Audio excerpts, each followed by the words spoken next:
Welcome back. This is a 1980 Ford Fairmont that my brother and I built. It was mostly his car, but now I've sort of taken it over as my own.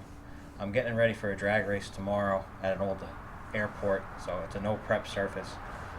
I had a lot to do this car. I planned on filming it all to get it ready for the track, but now here I am a day before going to race.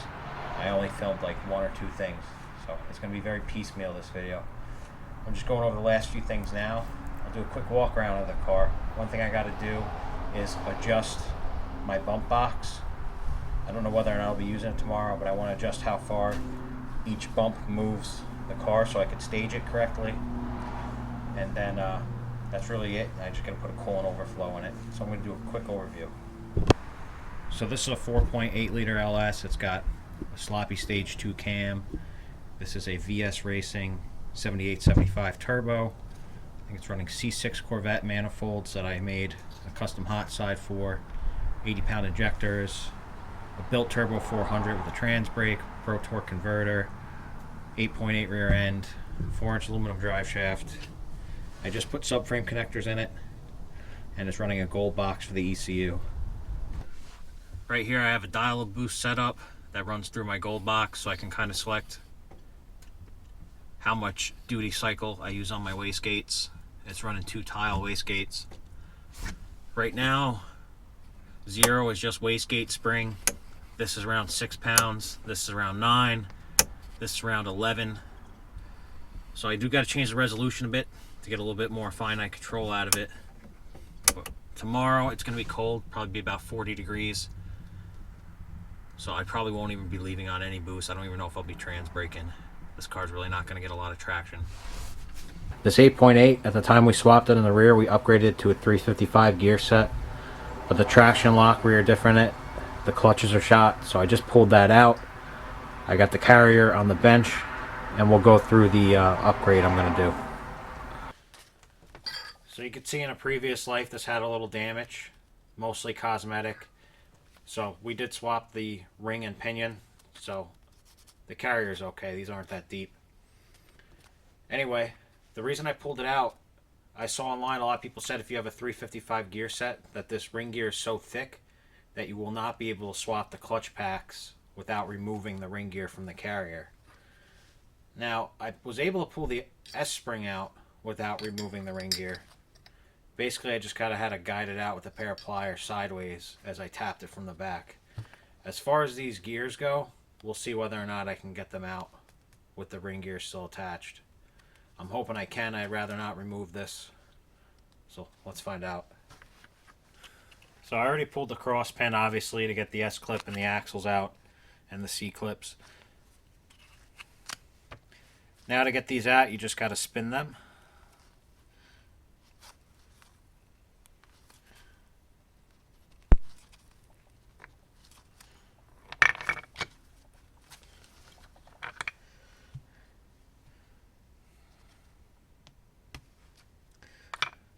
Now these spider gears, they have a thrust washer on the back. You're going to want to make sure those stay with their associated spider gear. Make sure they don't stay in the carrier either.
So it is possible to get these out without removing the ring gear. As far as hammering that S-spring back in, we'll find out. So the old clutch pack was arranged in a slightly different order than the new one's going to be going in at. This was right up against the gear, and you can see that's pretty well worn.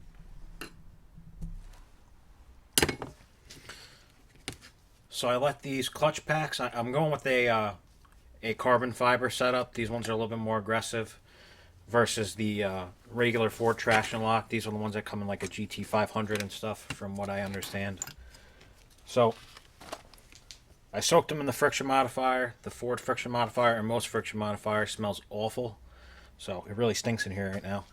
But we're going to arrange them in the order that the instructions came with.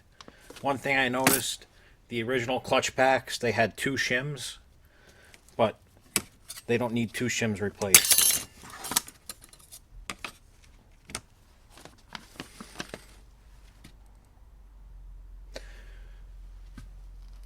I'm going to take my gear. I cleaned everything off pretty good.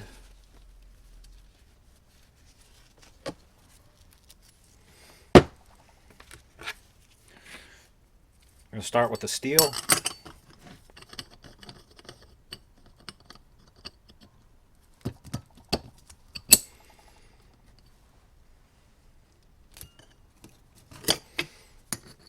Friction.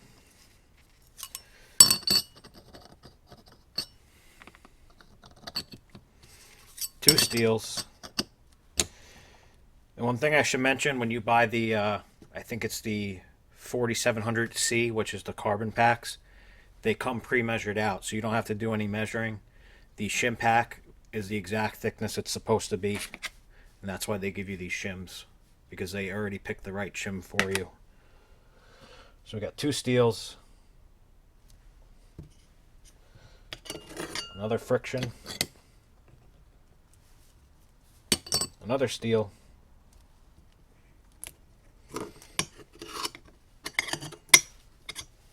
friction, and a shim. And that's the order. It will be the same order for the other side.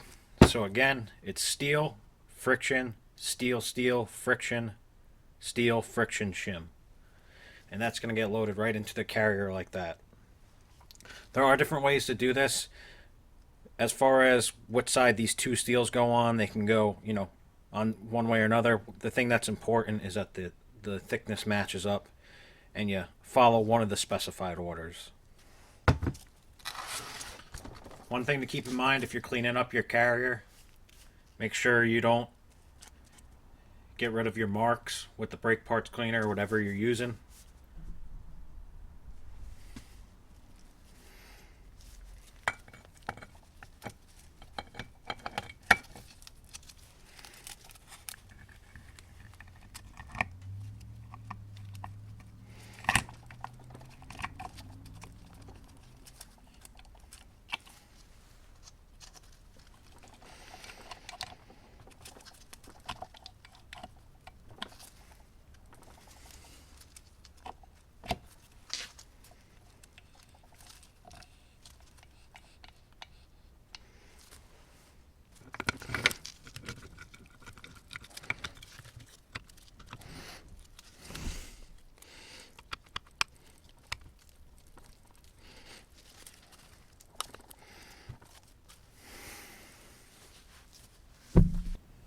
The way these spider gears go back in,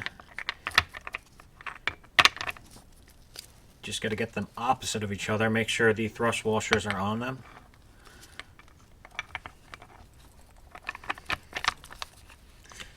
Alright, now that they're opposite of each other, it takes a little bit of fiddling with. You just spin them in.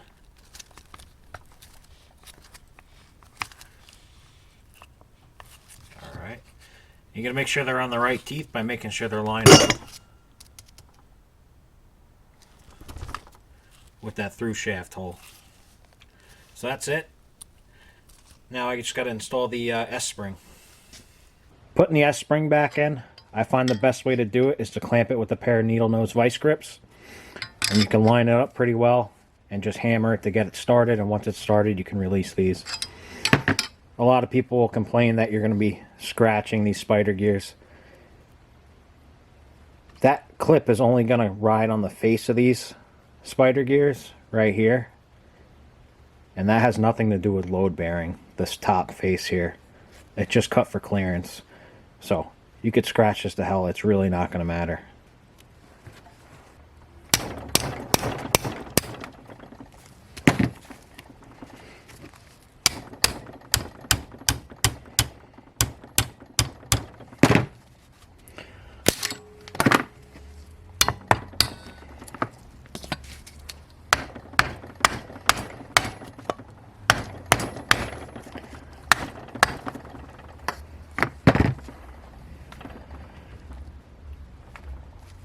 Now I'm going to clean this up one last time. Be careful not to use any brake parts cleaner and get it between the clutch back. I'm just going to wipe it down and put it back in. I got a new rear cover that also supports the bearing caps and increases the fluid capacity a bit. That's on. I'm leaving the car up in the air so I could do some subframe connectors. I'll show you that. I got the turbo unbolted. It was leaking between the manifold and the housing. I got a new gasket, but the bolts kept backing off. That's why it loosened up. So I have a little idea how to keep them from backing off. It's kind of the same thing as a lock nut, but the nye locks can't stand up to the heat. So you got to use what they call distorted nuts. And I don't really want to buy $15 worth of distorted nuts when I only need 4. So I'm going to make my own. This is a stainless nut I had laying around. It is serrated on the bottom, so that helps it with backing off. But I'm going to give it a little extra help. I'm going to take a punch, and I'm just going to distort the thread a little bit on the inside.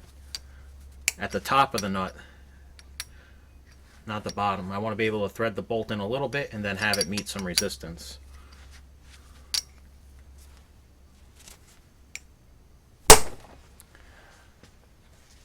And that's really all it takes. I know it'll score the bolt up a little bit. I'll put some anti-seize on it, but when you're dealing with turbos, it's kind of worth it to just replace the bolts when you take it apart, if you're not taking it apart often. This is the old gasket. You could see where it was leaking. Looks like this corner backed off a bit or never got tight enough. But I could have swore I tightened it enough, so I'm thinking it backed off. Replacing it with these. This is like a Flexitalic graphite type gasket. This one's made by Remflex. I like these a little bit better for turbos. They're more forgiving with any misalignment. I'm going to be installing a set of subframe connectors. These are Maximum Motorsport subframe connectors for a Fox body, but they're full length, so they work well on these longer Fox chassis. I hit them with a coat of zinc weld through primer so they're protected even when they're welded in and sandwiched to the bottom of the floor, because I won't be able to paint them afterwards. I don't feel like wrestling with the camera as I weld these into place, so I'll just show you the finished product. These are the subframe connectors I installed. They are Maximum Motorsport full-length subframe connectors for a Fox body Mustang. These cars are, I believe, 5 to 6 inches longer than a Fox body Mustang. So not all subframe connectors bolt right in. I welded these in and I had to redo the trans cross member, among a few other things. The car's warmed up. You can probably hear it ticking a bit. We're going to try to tune this bump box in a little bit by changing the release time on the solid state relay that drives the trans brake. So I marked out here on the tire exactly where it is, and I'm going to get in the car started up. I'm going to bump it on the trans brake with the bump box button. I'm going to see how far it moves. I'm just going to bump it once to start to see how far it goes, and then from there I'll be able to fine tune the release time on the solid state relay for the trans brake. The goal is to bump it 3, maybe 4 times to get between the 7 inches the staging lights are apart. So I'm going to start it here, bump it once, measure it, and then I'll be able to multiply or divide to figure out how many times I have to bump it with the current setting and try some new settings.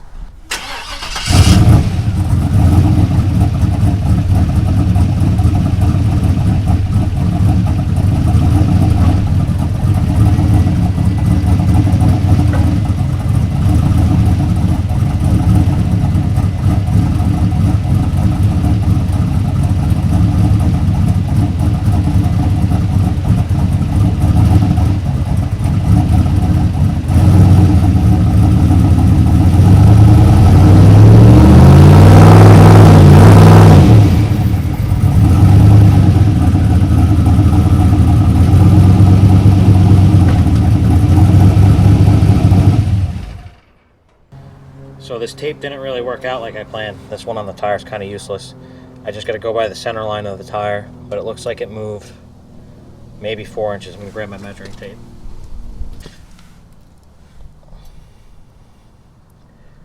So just by my eye, it looks like it moved about 4.5 inches. So right now the release time might be a little too long. I only got to bump it twice to get it into the second light, but I think it'll work. I'm going to try again. I'm going to bump it twice this time. I'm going to get a little more scientific with this. I'm going to use a level. I'm going to come down the middle of the tire to mark on the ground, and then we'll measure again.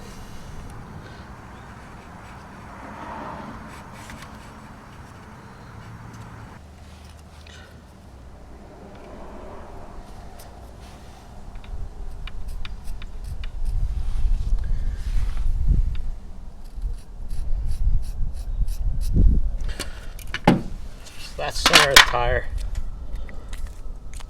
I don't need this anymore. I'm going to bump the car twice and see how far it goes.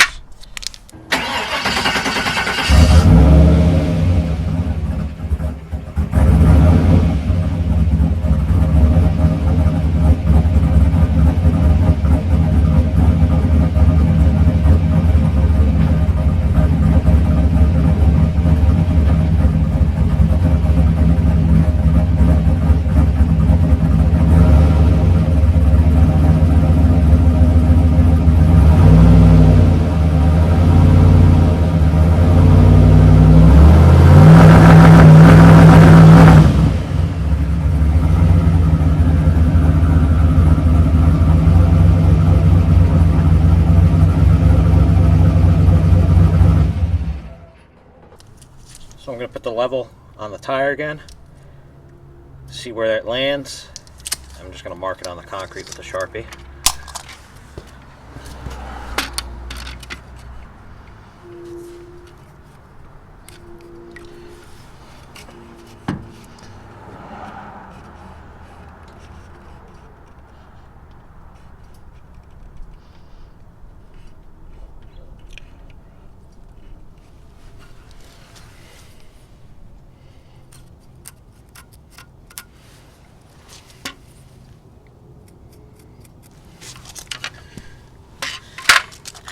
I don't want to mark my concrete up too much, but so it looks like 2 bumps is about 5 inches, so I'm getting about 2.5 inches per bump. I think that'll work because that 3 bumps will be 7.5 inches, and that was up at 2700 RPM. You could hear it hitting the 2-step. I don't even know if I'll be able to leave at 2700. I was leaving at 3200 on the street, was not hooking at all. I tried 2700, had a little bit better luck, but still wasn't hooking. I mean, what do you really expect? Trans braking on the street doesn't always work out well. So we'll see what tomorrow brings. I might have to fine tune this a little bit more. I might not even be bumping into the staging lights, just because I'll have no traction. I don't want to stay on the trans brake too long. Here's my tunerstudio software linking up to the gold box. 1 second. This car's got a very annoying buzzer.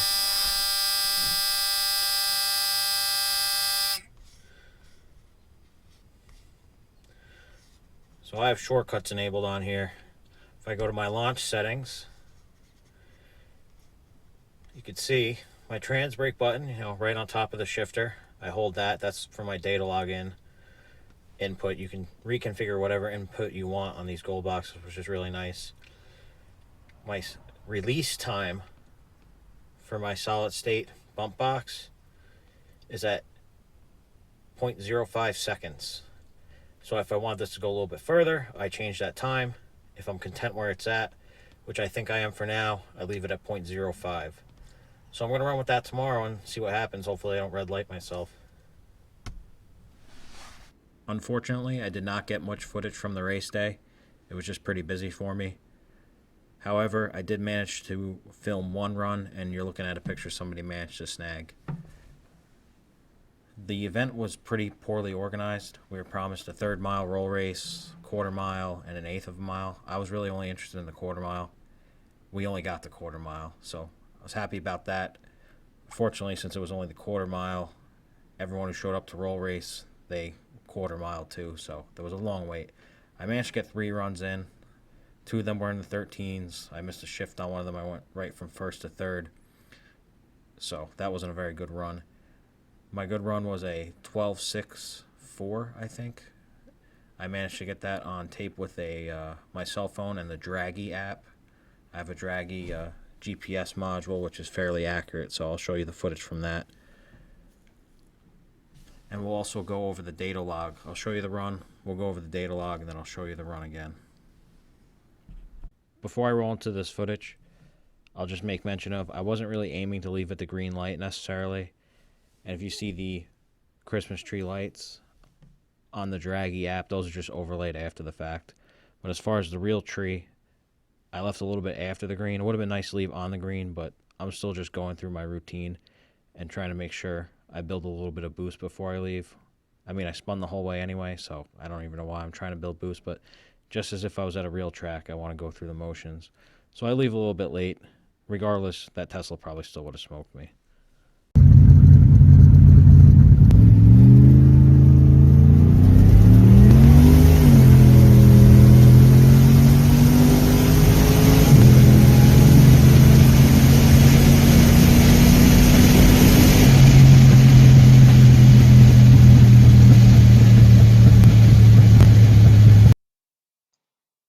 What you're looking at here is a product called Megalog Viewer. This is a product of tunerstudio, which is the tuning software for mega squirts and micro squirts in my gold box that I use. So I'm not sure how interested people are in this data analysis. I'm no expert on it. I'm no expert tuner, but I like to look through it. You can pick up quite a few things. What's really cool is when you have the laptop hooked up, you can log every single thing available to the ECU, every input that you have. If you have fuel pressure, fuel temperature, you can log all that and display it on this graph. What we're going to be looking at is 4 things, just keep it simple: RPM in white, the throttle position in red, and the air fuel ratio green, and in yellow the boost pressure. So right here, this is my burnout pre-staging. Warm up the tires. Not too much to look at, other than, got up to 2 pounds of boost, 2.5 pounds of boost. Here, I am staged and I'm on the 2-step, 2,200 RPM. Here's when I leave the line. You see the RPM shoot up, and then the throttle position instantly shoots down. Once I realize I'm spinning the tires, I get back in it, still spinning, so I'm in very lightly, 35% throttle. I get in a little bit heavier until I hit 6,200 RPM. I'm short shifting a bit. I'd like to shift this car more around 6,800 RPM. That's just something I got to work on, and that's why I look at these logs to see what I got to work on. See where I have about 6 pounds of boost, carries the boost nicely through the gear shift. So here I'm still only at about 50% throttle. By the time I get towards the end of second gear, I'm at 65% throttle. I really want to see myself up there higher in throttle, especially once I get the car rolling. I shouldn't have near the traction issues I did in first. Anyway, I shift into third gear. I finally get a little bit more throttle. I still want to see even more throttle, closer to 100%. Ride through third, and I'm making about 8 pounds of boost there. You can see my max that I reached was 8.6 pounds of boost, so that's good. And this is when the run is over, obviously, and I'm coasting in the cooldown. One thing that's really cool about this software is if I identify any problem spots during my run, say I'm at 8 pounds of boost here, and let's say, for instance, my air fuel ratio was in the 13s, which would just be way too lean for 8 pounds of boost. I'm actually looking at my current VE table, my fuel table, for my current tune. You can see as I move through the run, you can see this dot tracing through my table. That shows what cells my ECU is looking at. So if I identify a really lean spot, I can come in here, add 15% fuel or whatever I need to add, and then burn it right to my ECU. So for the next run, in theory, it'll be closer to where it needs to be. And it's just a process. You just repeat this until you get your tune where you want. And that's what's really cool about the Megalog viewers. You have access to this. I know a lot of other tuning software you do too, but this is just super convenient.